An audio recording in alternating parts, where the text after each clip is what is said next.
এই Russell viper 100 বছর আগেই কিন্তু বাংলাদেশ থেকে প্রায় বিলুপ্ত হয়ে গেছিল। এটা সাহারা মরুভূমিতে পাওয়া যেত, আরব বিশ্বের বিভিন্ন দেশে পাওয়া যেত। বাংলাদেশে কিভাবে আসলো এই সাপটা?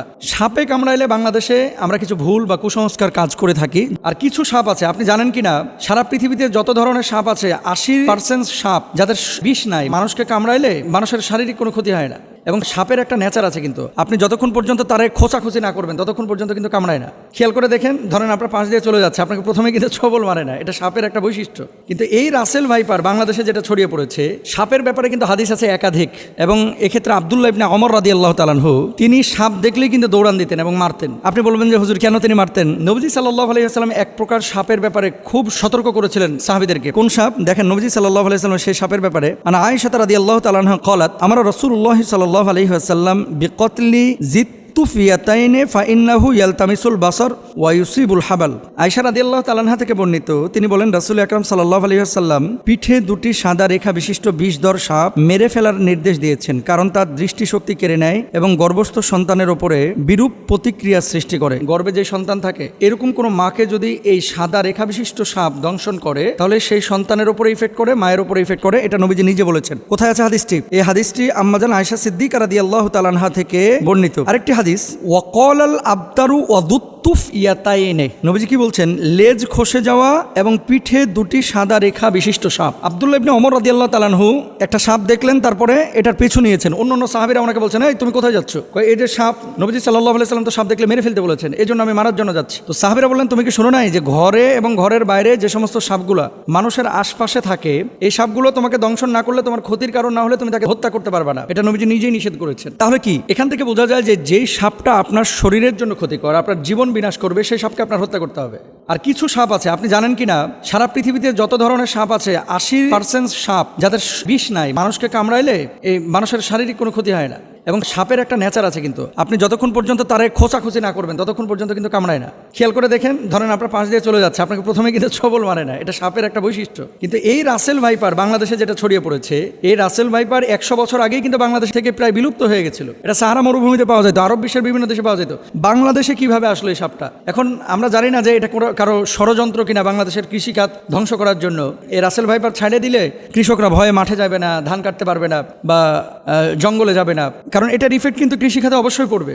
ডাক্তাররা বলতেছে যে এটা যদি দংশন করে তাহলে মানুষ মারা যাবে খুব শীঘ্রই। এবং মেডিসিন বা ইনজেকশন দেওয়ার পরে, অ্যান্টিভেনম দেওয়ার পরেও কিন্তু কাজ হয় না। অনেক সময় কিডনি বিকল করে ফেলে, হার্ট দুর্বল করে ফেলে, হার্ট বিকল করে ফেলে, এই জন্য মানুষ মারা যায়। এখন নবীজি সাল্লাল্লাহু আলাইহি ওয়াসাল্লামের সেই হাদিস থেকে আমরা স্পষ্টরূপে বুঝতে পারি, যেহেতু রাসেল ভাইপার মানুষের জন্য ক্ষতিকর। এবং আজকে দেখলাম পত্রিকায় ফরিদপুরের একজন লিডার তিনি ঘোষণা করেছেন যে রাসেল ভাইপার একটারে যে মারতে পারবে তার আমি 50,000 টাকা পুরস্কার দেব। তো এখন মানুষের জীবন আগে ভাই। প্রাণী, এই সাপ, পোকামাকড় যারা দংশন করে, এগুলো পরিবেশের ভারসাম্য অবশ্যই রক্ষা করে, কিন্তু মানুষের জীবনের জন্য যদি ক্ষতির কারণ হয়ে দাঁড়ায়, নবীজির ভাষ্য অনুসারে সেটাকে হত্যা করতে হবে। এবং ইভেন কুকুর, রাস্তায় যে সমস্ত কুকুর ঘোরাফেরা করে আপনার কোনো ক্ষতি করে না, তাদেরকে হত্যার কথা বলা হয় নাই। কিন্তু এমন কুকুর যদি থাকে যে কুকুর দেখলেই আপনার পেছন থেকে ধাওয়া করে, বাচ্চাদেরকে কামড়ে দেয়, এই কুকুরগুলোকে হত্যা করতে বলা হয়েছে। সুতরাং রাসেল ভাইপারের যে বিষয়টা, এটা হাদিস থেকে আমরা যেটা বুঝি, নবীজি সাল্লাল্লাহু আলাইহি ওয়াসাল্লাম বলেছেন ক্ষতিকারক যদি হয়ে থাকে তাহলে সেখানে তাকে হত্যা করা যাবে। এবার আসেন, সারা বাংলাদেশে প্রায় 70% জেলায় রাসেল ভাইপার ঢুকে গেছে। এখন সাপে কামড়াইলে বাংলাদেশে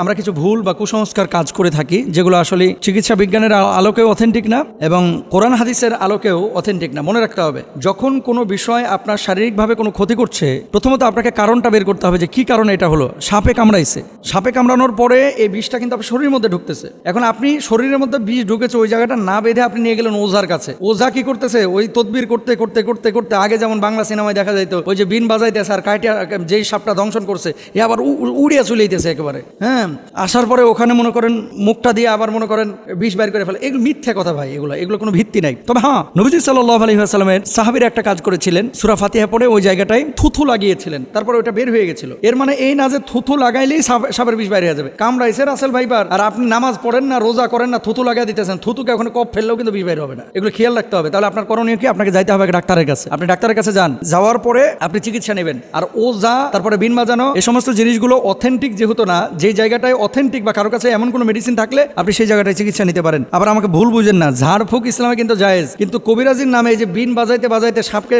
দৌড়ায় নিয়ে আসা। আচ্ছা ভাই, সাপ এখানে কামড়ানোর পর কি বসে থাকে? বুঝলেন কথা? ধরেন কামড়াইলো উত্তরা 10 নম্বর সেক্টরে, সাপটা 10 নম্বরে কামড়ায়া ওই ভাসতে ভাসতে ভাসতে ভাসতে রাত্রে সফর করতে করতে টঙ্গি চলে গেছে। এখন আপনি এখানে বিন বাজাইতেছেন, সাপ আছে টঙ্গিতে, উত্তরা 10 নম্বর থেকে গাড়ির আওয়াজে সাপ বিনের আওয়াজ পাইবে কিভাবে? জিনিসগুলো কিন্তু একটা ভাবার বিষয়। তাহলে আমরা এই বিষয়গুলো খেয়াল রাখবো। সাপে কামড়াইলে চিকিৎসা নেওয়ার চেষ্টা করব। সাপে কামড়ানো জায়গায় তৎক্ষণাৎ পরিষ্কার করে ব্যান্ডেজ বা সুতির কাপড় দিয়ে ঢেকে দেবো, এটা ডাক্তাররা বলছেন, এবং সেই জায়গাটায় রশি দিয়ে হালকা করে বেঁধে দিবেন যাতে করে বিষটা উপরে যাইতে না পারে। মনে রাখবেন, আপনি পানির মধ্যে পা দিয়ে রেখেছেন, পানিতে থাকা কোনো সাপ যদি পায়ের উপরে কামড় দেয়, এটা খুব মনোযোগ দিয়ে শুনবেন। আপনি পানিতে আছেন, ঠিক সেই সময় সাপ আপনার পায়ে কামড় দিয়েছে, আপনি নিশ্চিত থাকবেন যে আপনার শরীরে বিষ ঢুকবে না। কেন বলেন তো? সাপটা যখন কামড় দেয়, বিষটা যখন এই তার দাঁত থেকে বা মুখ থেকে ছাড়ে, বিষটা ছাড়ার সাথে সাথে পানির সাথে মিশে ওই বিষটার শরীরের মধ্যে ঢুকে না। এই জন্য সাধারণত বিষধর সাপ পানির মধ্যে কামড় দেয় না। এই ধরা সাপ টোরা সাপ যেগুলো কামড় দেয়, চিন্তার কোনো কারণ নাই। কিন্তু শুকনো জায়গায় যদি আপনারা সাপে কামড় দেয়, বি কেয়ারফুল, এখানে আমাদের সচেতন হতে হবে। অনেকে সাপে কামড় দেওয়ার পর ওই জায়গাটায় মুখ লাগায় চুষে বিষ নামানোর চেষ্টা করে, এটা সম্ভব না। চুষ দিয়ে বিষ বাইর করাটা, এটা বিশেষ করে রাসেল ভাইপারের কোনোভাবেই সম্ভব না।